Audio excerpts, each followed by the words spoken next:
you are over the age of 35, stop everything you're doing right now. After a lifetime of eating fatty foods, you may run the risks of a stroke or heart attack due to plaque buildup in your veins and arteries. To learn how you can reduce your risks, visit youthfountainlab.com or call 1-800-853-7856 today. This may be a life-changing call for you or someone you love. Thank you, and we hope to hear from you.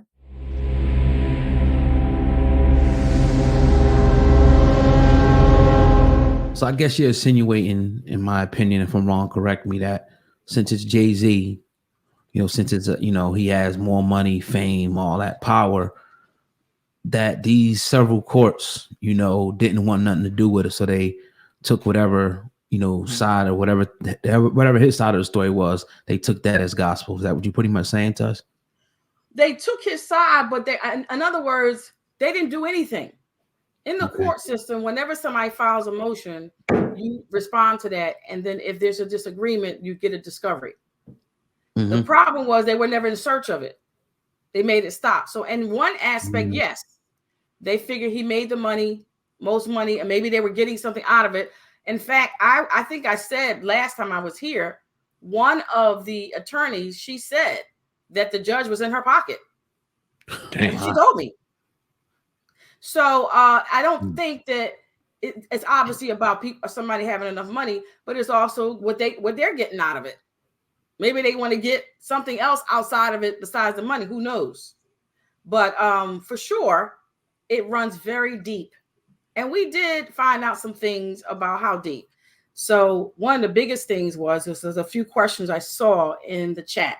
The biggest one was about this DNA sibling test. Why was it blocked? And I think one of you guys had asked me the question, but I might not have clarified. Right. So at the time that the young lady, I think her name was Letitia, we call him T, which was the daughter of Mr. Carter. She was going through her own battle, so to speak, with trying to make that known. So at the time she was doing, I guess she called herself alleged, I don't know. But nonetheless, it was right around that same time her and Rymir was about to go do the sibling test. Now, some people say, well, why? So she stopped that. So, and in order for her to carry out her legal stuff, she made a decision with her family, whatever, not to go do anything else until that was done. Other people wanted to know, well, why don't he do a DNA, or not a DNA, an ancestry? The ancestry wouldn't do anything for Rymir. Although he can do it, it won't do anything for him. Some of the family members that the other young lady used, right now, you don't have any access to them. So I think as far as the part about having everything confirmed in regard to Rymir, he in his heart knows, based on some other circumstances, who his father is.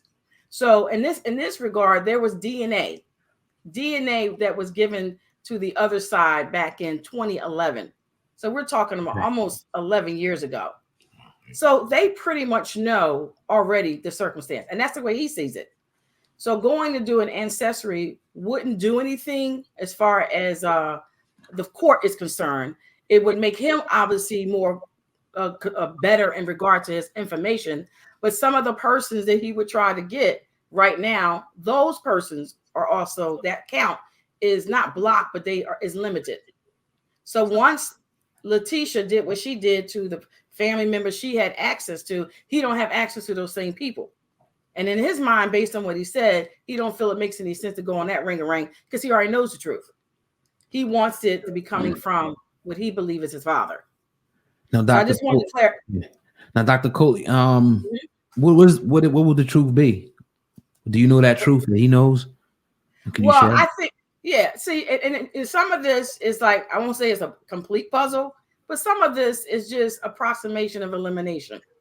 If somebody gives you DNA 12, 11 years ago, or that somebody says they're your son, and you have some sort of interest, or even somewhere in that midst of that, things just go the way they go, you still got the DNA, but you had it since 2011. You know people are going to test it. You know somebody's going to look at that and say what they're going to say. Because that could have been an easy way to come out and say, hey, it is what it is, or it's not what it is. So we believe that he's his father. And Rymir believes that. And based on the fact that he's had the DNA for so long and never said anything outside that, we know somebody at his level and his attorney's level, it's very simple for them to just go do what they got to do. Now, So give us some more clarity on the DNA. Again, can you kind of just go through that again? Because I wasn't really clear on what you meant by the DNA. Who took the test, and who were the tests taken with in relation to Jay-Z? So, and this DNA that we're talking about was a paternity test that Wanda did back in Philadelphia, Pennsylvania. Okay. She had 2 men come into court or petitioned by the court, even though it didn't get mailed to them. That was her goal. She did 2 men. One was not by the name of Robert Graves. The other one was Shawn Carter. So neither man showed up at court, and this is in the Philadelphia case. Therefore, in between that or right after that, she presumed a DNA test with Robert because Robert was willing to do it after the fact. And it was done through the court system. And he was eliminated. That information, DNA, was given to the defense team and said, this is what has happened, and Mr. Graves has been eliminated. So the way the court system works is you have to eliminate yourself. So if you are presumed to be the father, you have to eliminate yourself by taking the test and saying you're not. So Robert Graves did take the DNA. He was eliminated. Mr. Carter never did. In fact, he was not served the first time. He was served the second time, but he never took the test. And that's where we are right now. Does that kind of make sense? Go on, I'm sorry. Go. I'm going to say then, of course, we went to New Jersey, which is a whole nother thing. But in the meantime, back in Pennsylvania, you got the test. See, in a DNA, it shows what the elements are for that person's DNA. And you can easily take that and compare it. In fact, Rymir's DNA is kind of public because it's in the Philadelphia system where it's been out there, and it's also intertwined, obviously, in New Jersey. But somebody can take his DNA and compare it to theirs and know what the situation is. Now, does that kind of tie into some of the misconceptions of the case that you were speaking on? You said that there was a lot of people that did not understand the kind of nuances and the ins and outs of the case. Yeah, that was one thing in regard to the fact that he already has the DNA and the DNA speaks for itself. But the biggest thing was there was things that happened in Pennsylvania as far as the collusion and then switching of names and things like that so that it could delay stuff because I wasn't a party then. I wasn't a party until I got to New Jersey. But the confusion really came with the fact that people were talking about the sibling test. Why was it blocked? How can somebody block a test? It wasn't that somebody literally blocked it as far as what I was referring to. It was referring to Letitia. She was going to take a sibling test with Rymir when he was in New Jersey. But because of her own litigations that was going on, she chose to stop it at that moment. And then some of the persons that she used in her own ancestry, that we don't have access to them. You have to get access to certain people. But that was not the goal, was to be in the ancestry and say, hey, I know I'm the father or I know I'm the son. The whole thing was for the father to acknowledge the son. That was what in his mind was the thing. So the other thing they asked in the chat there was if you guys don't have any more questions. Yeah, I got one more real quick. Birth certificate. Did the alleged father at the time sign Rymir's birth certificate or no? No. So the birth certificate was signed by the minors. Let me just quickly say how when Wanda got pregnant, she was a minor. She was 16. First pregnancy, it was a hard pregnancy. Robert Graves was an on and off boyfriend. They never lived together till he moved in later, but they were in high school. And because Wanda was pretty much sedated most of her pregnancy, the nurse kept asking who's going to sign. Robert Graves, a minor at the time, felt sorry for her and just signed the birth certificate. So when he signed that birth certificate, it was not valid because he was a minor. So right before I took Rymir to New Jersey, his name was removed from the birth certificate based on the DNA. Okay. So that's what we sent to the other camp. We sent to the other camp when Wanda made the petition for both of them. They both didn't do it. And then one decided to do it after the fact, Graves. And this is when they were grown. And then when he did it, obviously he was eliminated. So his information was sent to the other side to show that he's been eliminated. And once he was eliminated, he's automatically removed from the birth certificate. He never was per se the father. He never called him out. So therefore, there was no relationship, which was one of the reasons why Wanda was trying to sever it, because she wanted her son to know who his father was before she died. She said that was the one thing she saw that she knew she had to fix before she left this earth. That's what she said. So nonetheless, when that happened, nobody's on the birth certificate now. I don't know if you've seen it online, but that's also public. So you have a certified DNA showing one man has been eliminated, and a birth certificate showing that there's no man on the birth certificate. So people were beating her up on, why did she call this other man out? Why did she have this other man do this for all these years? She didn't do that. He did that voluntarily, by mistake, knowing that the child may not be his. He was young and didn't know any better. And then later on, they gave him a chance to fix it up. He didn't do anything. And then we fixed it later. Now, on the last interview, you talked and brought up numerous times about properties that you own. Talk about how that ties into the case and why that was very important to talk about during that interview. Right. So when we got to New Jersey, we're in New Jersey now. I take the kid over to the bridge from this whole shenanigan. Wanda's getting sicker over time. I bring him over to New Jersey, and I go through this case naive. I'm believing in the process. I'm believing in the rule of law. We're going to go to court and do the right thing. And in the beginning, it kind of worked out. But then, as I think I said before, it's the outhouse, not the in-house, but the outhouse attorneys, these external attorneys, was like kids in a candy store. And I consider very, small firms, nobody knows them, kind of low end, 1 and 2 people, was very excited by having a client. But the reason why the one lady had the client in New Jersey is because she was married to the husband in Pennsylvania. And that still was a small firm, but it was a good one. So here we are in New Jersey. We got this situation going with me bringing the information to the courts and doing what I need to do for the child. And then over time, they decided they wanted to get people out of the picture. That's how this works. They didn't go to Wanda. They didn't go to her son. They came to me. And they wanted me to cut a deal, leave them out, and let this all go away. And I said, no. So as a result of that, and the judge did that, believe it or not, a judge did that to me in New Jersey. So because I didn't go along with them, they decided to go after my properties. And I knew that was a part of it's a little, not a deal, but a part of the system, so to speak, but it's illegal. Now, how they come after your properties? Sorry to interrupt you. Right. So what they try to do is they try to put illegal liens on your property for stuff that doesn't exist. So what they have to do is manufacture a illegal motion, something that didn't happen. You go in and the attorney gets paid. I guess the judge might get a cut. And then what the whole end result would be that they would attach whatever they call, because I'm not going to agree with it. They're going to attach whatever I don't agree with. They're going to try to attach that to my property.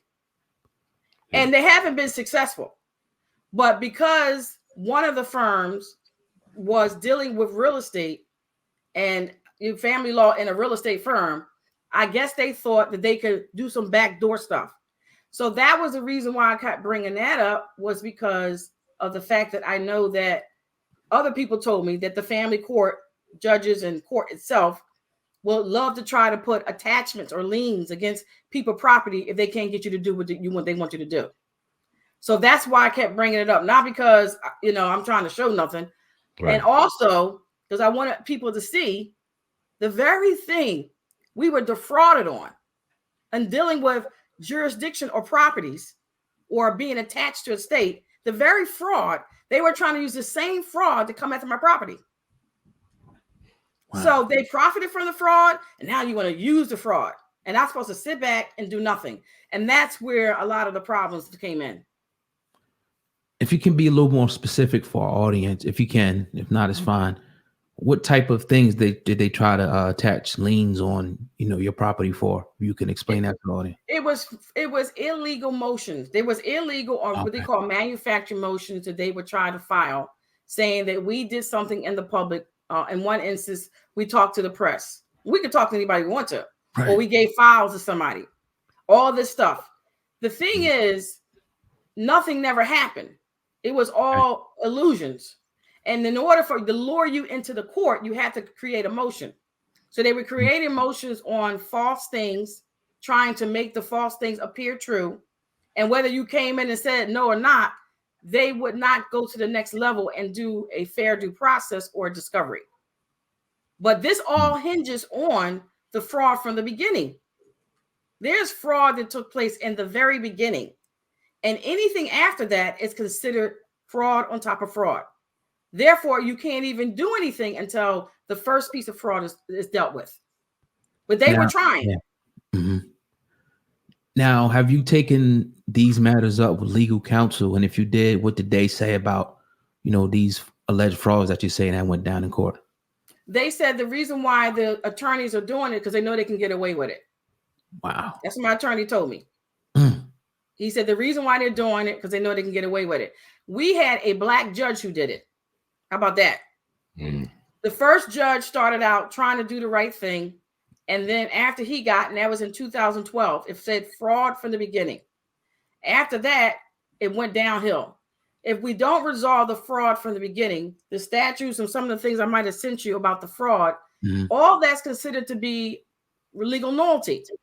You cannot litigate and profit or use an illegal order because that's considered trespassing in the law. Right. So you have my attorney that I had that passed away. I think he passed away in 2019. He told me the reason why they're doing it is because they can get away with it. And there was just a kid in the candy store and also abusive process, greed. I saw greed to the highest level. I saw crimes in the court right before my eyes. And the reason why it took this long is because we were trying to let it work itself into the system, thinking the higher court was going to surely fix it. Never happened. So here we are stuck back to where we are and things are in limbo. And they're in limbo because until you deal with the fraud and the fraud on the court, which was the jurisdiction, lying about the properties, blah, blah, blah, nothing else matters. Nothing in that courthouse after that date and after is considered to be legal. According to the stuff, it says the fraud upon the court, everything in that court is considered void. And until you get that court to deal with the fraud, which they're not going to do because it takes everybody down, you're in limbo. There's other options, but that's where we are. Let me ask you just, in your opinion, where or why does the greed lie in this situation? And where does the greed and responsibility to greed, who does that fall on when it comes to the court? And why do you think there is greed in this situation? Well, it's definitely abuse of power and greed. Whenever you have a high profile case and people have money, certain amounts of money don't mean nothing to them. They can just write it off. And the lawyers know that. The lawyers also, in addition to the greed, was filing, and we believe, because some of the persons, especially in Philadelphia, were filing false claims in their insurance company. This is a deep thing. It goes deeper than what we see on the surface. So not only they're collecting money from their client and whatever they're trying to do, they're trying to collect money from you. They know they're not going to get none. But then in order to make you go away or to make it stop, they want to try to do something to your property. Well, that didn't work either because people know better. But the greed and stuff has to be coming from the top. There is, and I say the top meaning the court, who colludes with the attorneys. And then depending on the client, and this happens a lot in family court, in other courts too, but family court, where whoever got the most money kind of wins or kind of tells what's going on. In our case, they started out with what they did with the fraud, and then somebody couldn't stop. In my view, the attorney in New Jersey, small firm, 2.5 people, you married to the man in Philadelphia, and she wanted money. And the only way she can get the money and do, I guess, in collusion with her husband or whatever she was doing, is to lure us into court off of fictitious, egregious, and blanketly lying statements. And that's what she did. But it doesn't mean anything because it's just paper. Even the orders that the judge did, whatever he signs, and there's not fair due process, and you don't go through what you need to go through, it doesn't mean anything. This is what's sad about the whole thing. It's a true dog and pony show. But we thought that the system was going to work for us at the higher level. The court systems, the appellate court, and the New Jersey Supreme Court. We tried to work it through the system. It didn't work. Because then they were never in search of the truth. They never wanted the truth.